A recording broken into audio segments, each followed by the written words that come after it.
Good morning. Welcome to our Read the Text time together. And just as a way of quick reminder, the goal here is not to preach the sermon early, but rather to learn to slow down in reading the scripture and to see things that we might miss if we go through it too quickly. Our passage this morning is Jeremiah 2, verses 2 through 13 and verse 19. And this Sunday, we are starting a new sermon series that I've titled Shattered Perfection, and it's a look at sin. And most of us, when we think of sin in terms of what we do, right? What actions we perform, and it could be speech, or it could be any number of things, but we really think in this realm of what we do. And Jeremiah is going to go beneath our actual actions, and he's going to show us what lies beneath every sin that we commit. And so let's see what the text has to say to us. We're going to take verses 2 and 3, and we're going to treat them as one unit, the first unit, and we're going to write the word relationship, because that's what's happening here. God is looking back, and he's reminding them of the way things used to be. God says, I remember the devotion of your youth, your love as a bride, how you followed me in the wilderness in a land not sown. And so the idea is not that they earned God's love by behaving perfectly, because if you remember those stories, you know that they certainly did not behave perfectly. Rather, God is describing a relationship that they had, but things are no longer what they were. And so before Jeremiah shows us what Israel did wrong, he reminds them who it was, or who it is rather, that they had abandoned, right? And so that's the idea. And so we move from that idea to verses 4 through 8. We're going to have to move our screen down here just a little bit. And in verses 4 through 8, we're going to write the word abandon.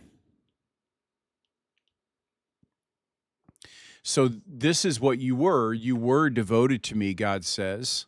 But now something has happened. Things are not, like we said, what they used to be. And God begins with this question: what wrong did your fathers find in me? Right? And so God is saying, listen, I didn't do anything wrong. I kept my end of the bargain, of the covenant. So I didn't do wrong. I didn't abandon you. I didn't let you down. What wrong did your fathers find in me that they went far from me? They abandoned me. And if you'll notice what happens here, there's a progression that takes place that you might miss if you move through too quickly.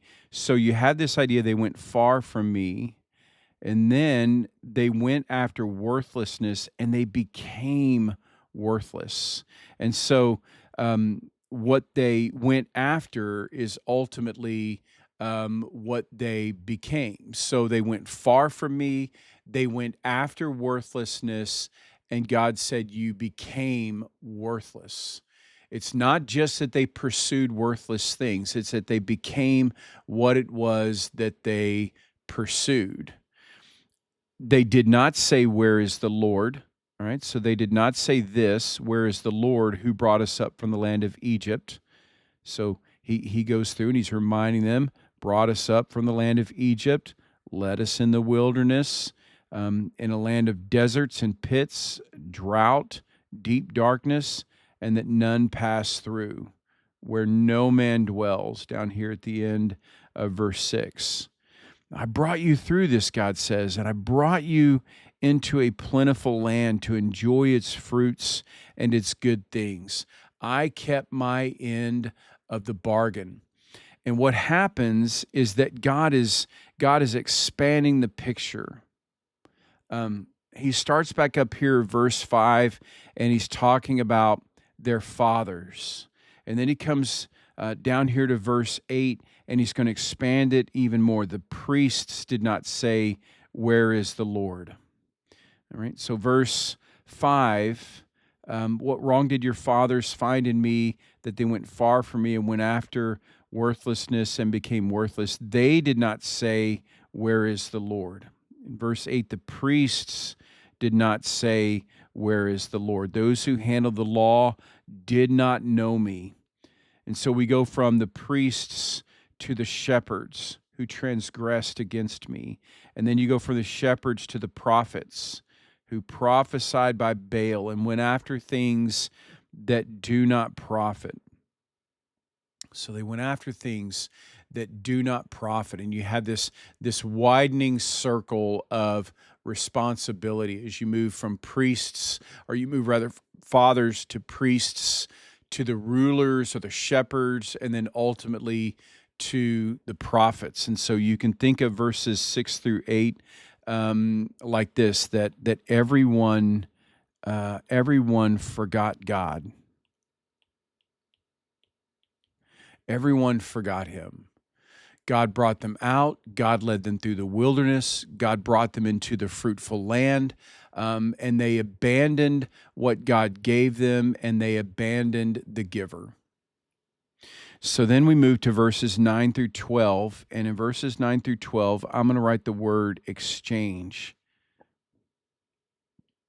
Something was exchanged. Therefore, I still contend with you, declares the Lord. It's the idea of a lawsuit. I'm bringing charges against you. I still contend with you. You look and see what it is that happened. Has a nation changed its gods, even though they are no gods? But my people have changed their glory for that which does not profit. Be appalled, heavens, at this. Be shocked. Be utterly desolate, declares the Lord. And so you have this contrast that takes place, right? As they exchange their glory for what is not glory, right? So they exchange glory for something less, something that was a cheap substitute, right? The living God for a substitute that was ultimately worthless. And that's what happened. You have this exchange. They had become so accustomed to this that God calls creation itself to react with the horror that Israel no longer feels. And so you have this emotional escalation. The heavens, he comes down here to the end where he talks about the heavens in verse 12, and he says the heavens themselves recognize how irrational and how terrible this exchange is. And that brings us to verse 13. And next to verse 13, I'm going to write the word definition, because here's where God defines the problem. He says, my people have committed two evils. Here's number one: they have forsaken me, the fountain of living waters. And here's number two: they have hewed out cisterns for themselves, broken cisterns that can hold no water. And so this is what they've done. Number one, they have forsaken me. Number two, they have dug cisterns for themselves. And so here is where we have a new definition of sin, or a new way of thinking of sin. That sin is really two things. Number one, it's forsaking God, and it's trying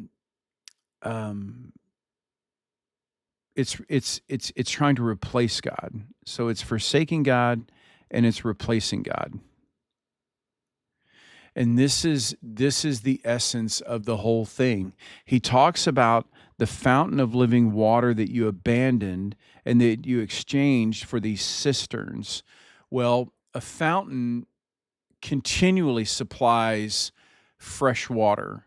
A cistern just collects water, it stores water. And so they tried to build these things for themselves, but the cisterns that they built couldn't even retain what was poured into them. And so you had this picture of Israel abandoning this inexhaustible source of water to labor over something incapable of even holding water, right? So something incapable of satisfying them. And so every sin says two things at once. Number one, it says God is not enough, which explains the forsaking. And then number two, it's an attempt to replace God. So God is not enough and something else will be better. And that's the essence of sin. So you come to verse 19, and in verse 19, we're going to write the word bitterness. Now you'll notice that we've skipped.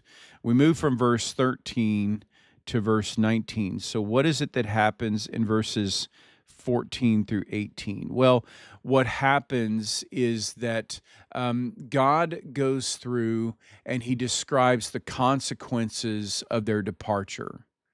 And he describes what happens when they substitute God for something else. And so verse 19 would sort of act as God's interpretation, as God interprets what it is that they've done. Your evil will chastise you. So evil will chastise you. Your apostasy will reprove you.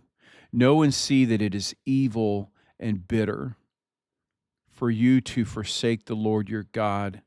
And here's where it all comes.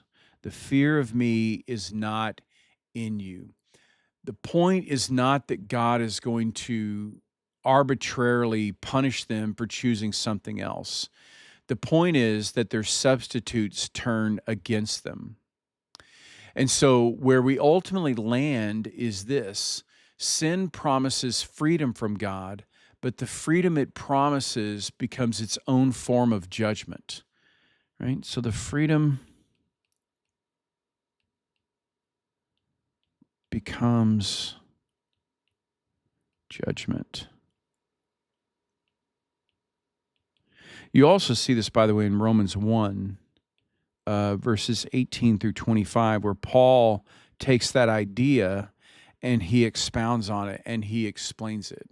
So this bitterness that happens, this chastising of evil and this reproof and this evil and bitter is not accidental. It actually grows out of the exchange itself. And so here's how the passage moves, right? We have the intimacy of the early days, the intimacy of the relationship, and that moves to verses 2 through 13, where God says, you have abandoned me. So you move from intimacy to abandonment, and then you have this exchange. As they exchanged the living water for the broken cisterns, right? And then that moves into and results in this bitterness, this bitter result that we see in verse 19. And so that's what we'll look at Sunday. Hope to see you there. Until then, have a great day.